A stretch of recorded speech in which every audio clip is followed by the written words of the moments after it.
Amados hermanos y hermanas, tengan ustedes muy buenos días. Es un gozo para mí compartir con ustedes hoy la meditación basada en el libro de Mateo, capítulo 28, del 16 al 20. Pero antes de analizar juntos y juntas este pasaje, quisiera contarles un dato que quizás no es muy conocido por nosotros o nosotras. Ustedes saben que una de las danzas representativas en Lima, sobre todo, es el vals. Y escuchen este dato importante. En la década de los 40, cuando se produce un llamado desborde popular, con una migración masiva del campo a Lima, se produce también una controversia social que repercute contradictoriamente en abrir brechas sociales y raciales que pretende ignorar la dimensión de una ciudad con ensambles de culturas, donde convivieron desde siempre costeños y andinos. Es decir, ¿qué es lo que ocurre en el año 40?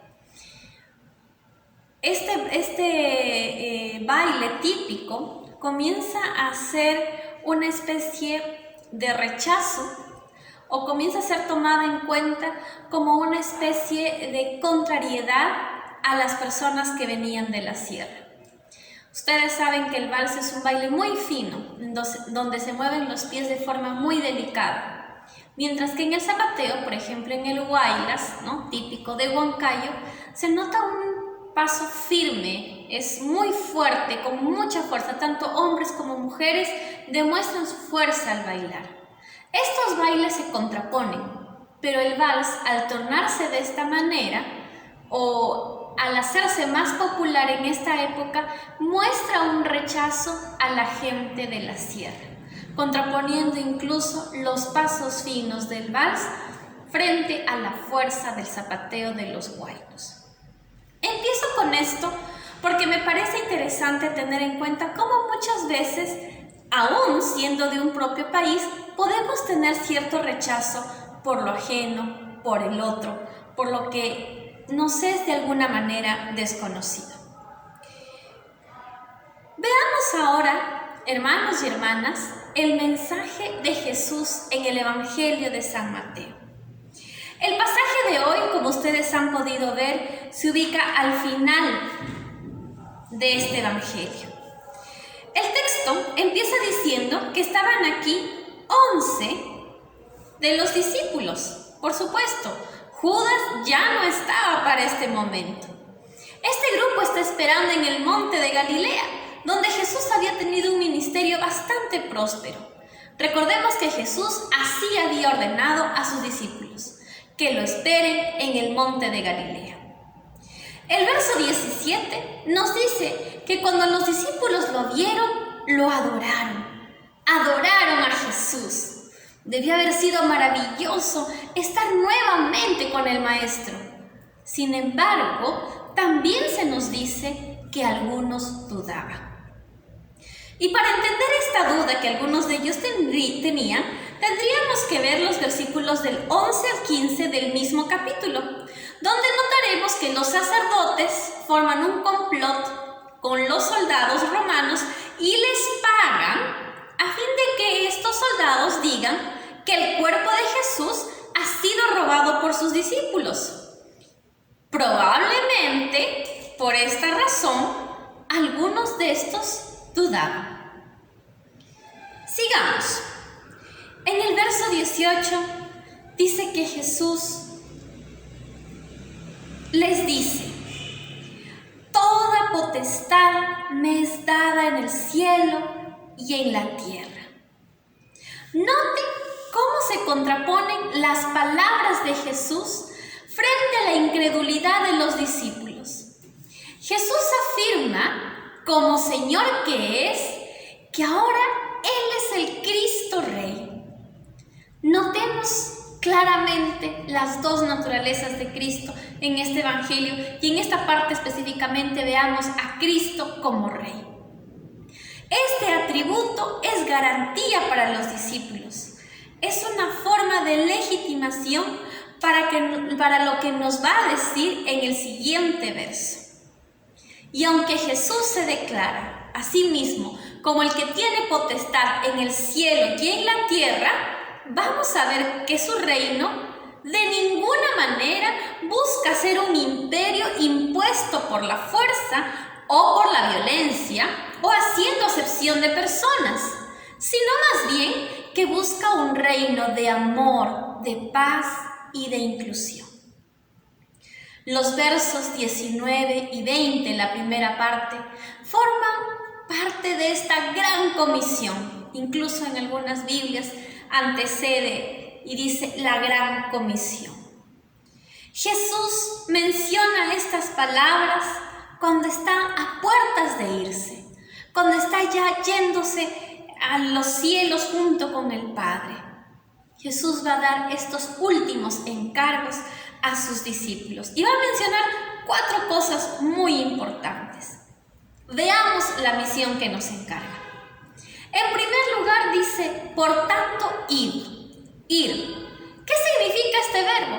Este verbo significa o implica la movilización. Salir de nuestro confort, salir de nuestra casa. Implica dejar algunos privilegios e incluso hasta algunas comodidades con el fin de poder llegar a otros con el mensaje de salvación. La segunda es hacer discípulos. Esta acción implica pasar tiempo con las personas, mostrar a Cristo por medio de nuestras vidas y que así, ojalá, estas personas acepten la vida abundante que Jesús les ofrece. Pero no queda ahí, sino que implica un acompañamiento cercano a estas personas, cuidar de otras personas. Y aquí hago un paréntesis. Cuando decimos cuidar de otra persona, hermanos y hermanas, no significa decidir por ellas. No significa que nos tiene que rendir todas las cuentas de su vida. Significa guiar y aconsejar en la medida que esa persona nos lo permite. La tercera actividad que Jesús indica es bautizándoles. Y bautizándoles en el nombre del Padre, del Hijo y del Espíritu Santo. Esta tercera acción que ordena Jesús es el bautismo. ¿Por qué? El bautismo, por ser sacramento y señal pública de nuestra fe, significa que renunciamos al pecado y que aceptamos públicamente el perdón de Dios en nuestras vidas. Mediante el elemento del agua nos dejamos limpiar por Jesús. Y repito, este bautizo debe ser hecho en el nombre del Padre. Y recordemos aquí quién es el Padre. El Padre es el Creador de todas las cosas. Dice que también en el nombre del Hijo, que es Jesús, nuestro Redentor, y el Espíritu Santo. La semana pasada celebrábamos el Pentecostés, la llegada de ese Espíritu Santo que irrumpe con medio de vida y de vitalidad, la ruaj en el hebreo, que significa espíritu, esta ruaj que sopla la vida. Es en el nombre de la Trinidad que se bautiza. Por eso es que en la Iglesia Metodista no se rebautiza, hermanos y hermanas. Nosotros aceptamos el bautizo de otras personas que han sido bautizadas en otras iglesias cristianas. No se bautiza en el nombre del pastor o del sacerdote. Aceptamos el bautizo porque se hace en el nombre de la Trinidad. Vean en este versículo, las 3 personas de la Trinidad inmersas en este verso. Estas 3 personas, como lo he mencionado, tienen funciones y características diferentes. Sin embargo, se nos dice que son una. Y la cuarta cosa que Jesús se encarga aquí es enseñándoles todas las cosas que os he mandado. Primero, ir a ser discípulos, bautizándoles, y ahora enseñándoles las cosas que Jesús nos ha mandado. Creo que podríamos resumir esta parte en el gran mandamiento: amar a Dios con todo lo que somos y por sobre todo, y a nuestro prójimo como a nosotros y nosotras mismas. Debemos enseñar y poner como base fundamental de nuestras vidas esta valiosa enseñanza de Jesús, el amor, que va más allá de lo que muchas veces podemos entender. Noten en la primera parte del verso 19, que quise dejarla hasta ahora, que Jesús indica que deben hacer discípulos no solo con un grupo, no solo con una ciudad o con una etnia, sino que dice a todas las naciones. Ya no hay exclusión. Si bien la salvación viene de los judíos, no se queda allí. Jesús ahora abre esta posibilidad de tener discípulos en todas las naciones. ¿Y qué implica? Cuando hablamos de todas las naciones, tenemos que pensar en diferentes razas, culturas, costumbres, lenguas, etnias, incluso en hombres y mujeres. La pregunta es entonces, ¿cómo compartir el Evangelio a todas las naciones respetando sus particularidades? ¿Cómo evitar malograr culturas que por muchos años muchos misioneros lo hicieron? Llegaron a ciertas culturas y comenzaron a satanizar o a poner en menos la cultura de estas personas originarias y comenzaron a decir, no, que estos instrumentos no son de Dios, que son del diablo, y mucha gente perdió su identidad. ¿Cómo es que hacemos esto? Eso lo veremos más adelante. El verso 20 termina con una promesa maravillosa. He aquí, yo estoy con ustedes todos los días, hasta el fin del mundo.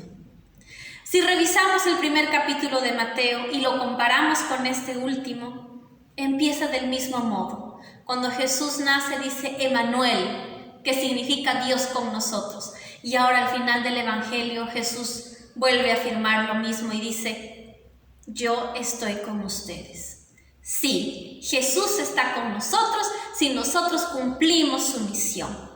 Cuando nosotros somos parte de su proyecto, cuando nosotros proclamamos este proyecto de vida, este proyecto liberador y hacemos la misión, entonces podemos tener la seguridad, hermanos y hermanas, de que Jesús está con nosotros y nosotras. Hoy celebramos el Domingo de la Trinidad. Tal como hemos visto en el pasaje, vemos que la Trinidad es diversa, es diferente, que cada persona cumple una función diferente. El Padre Creador, el Hijo Redentor y el Espíritu Santo, aquel soplo de vida, nuestro santificador. Pero son uno. ¿Qué podemos aprender de este ejemplo? Aprendemos que los discípulos y discípulas de Jesús también somos diversos. Pertenecemos a muchas razas, etnias, culturas, etc. Pero, ¿cómo podemos seguir el ejemplo de ser uno siendo tan diferentes? He ahí la gran enseñanza de la Trinidad. El hecho de ser uno no implica formar un imperio donde rija un nuevo orden, donde todos debamos pensar igual o tener costumbres iguales. Ser uno significa tener la capacidad de respetarnos y aceptarnos en medio de nuestras diferencias. Ser consciente de que mi hermano o mi hermana, por más diferente que a mí sea, tiene algo muy bueno que ofrecer. Ser uno significa que en medio de nuestras particularidades podemos ser seguidores de Jesús. En estos días, como ustedes han podido observar en las noticias, hay huelgas y manifestaciones en algunos países del mundo. Sin embargo, uno de ellos llama mi atención. Hace unos días hubo un evento que ha dado la vuelta al mundo y es la muerte de George Floyd, este afroamericano que prácticamente murió porque un policía blanco lo tuvo asfixiado con su rodilla. Pero ¿por qué la gente ha salido a hacer manifestaciones por la muerte de este hombre en Estados Unidos? Considero que la muerte de este hombre es solo la punta del iceberg de la gran problemática llamada racismo. Este problema, racismo, nos hace creer que algunas razas son superiores o mejores que otras y por lo tanto pueden tener dominio sobre las demás. Qué diferente a lo que dice el Evangelio. Jesús es el único que tiene la potestad en el cielo y en la tierra, y Él no hace acepción de personas. Pudiendo instaurar un imperio, instaura su reino y nos invita a ser parte de Él, nos invita a ser parte de su proyecto, pero no nos obliga. En nuestro país, hermanos y hermanas, y empecé por eso narrando la historia del vals en los años 40, también hay racismo, lamentablemente. No siempre miramos a las demás personas como dignas e iguales en oportunidades. Por eso, una vez más, evoco esta historia del vals. Podemos notar también que somos un país racista, que nos molesta el otro, nos molesta la otra, nos molesta el que es ajeno, el que es diferente. Y una de las muestras claras que podemos ver en nuestros días de pandemia es lo que ocurre a nivel de salud. Lamentablemente, no todos tenemos el acceso a este servicio. Además, basta ver, hermanos, hermanas, cuando la gente de la sierra o la selva baja a las grandes ciudades y especialmente a la capital, muchas veces y tristemente son tratados con desprecio por el solo hecho de ser diferentes, de tener un color de piel diferente, de hablar otro idioma o de vestirse de forma diferente, o simplemente por tener costumbres diferentes a los capitalinos. Como cristianos y cristianas, rechazamos cualquier acto de racismo o discriminación. Estamos en contra de cualquier idea imperialista que pretenda instaurar un nuevo orden por la fuerza o violencia, sin respetar ni aceptar nuestras diferencias. Hoy, la Trinidad y el mensaje de la Gran Comisión nos invitan a vernos como uno en medio de nuestra diversidad, a habitar en amor en medio de cualquier situación. Oremos, hermanos y hermanas, para que Dios nos ayude y que ante el más mínimo atisbo de racismo tengamos el coraje y la humildad de rechazar este tipo de actitudes. Como ustedes saben, hermanos y hermanas, nuestra iglesia tiene declaraciones de fe y una de ellas es el credo apostólico.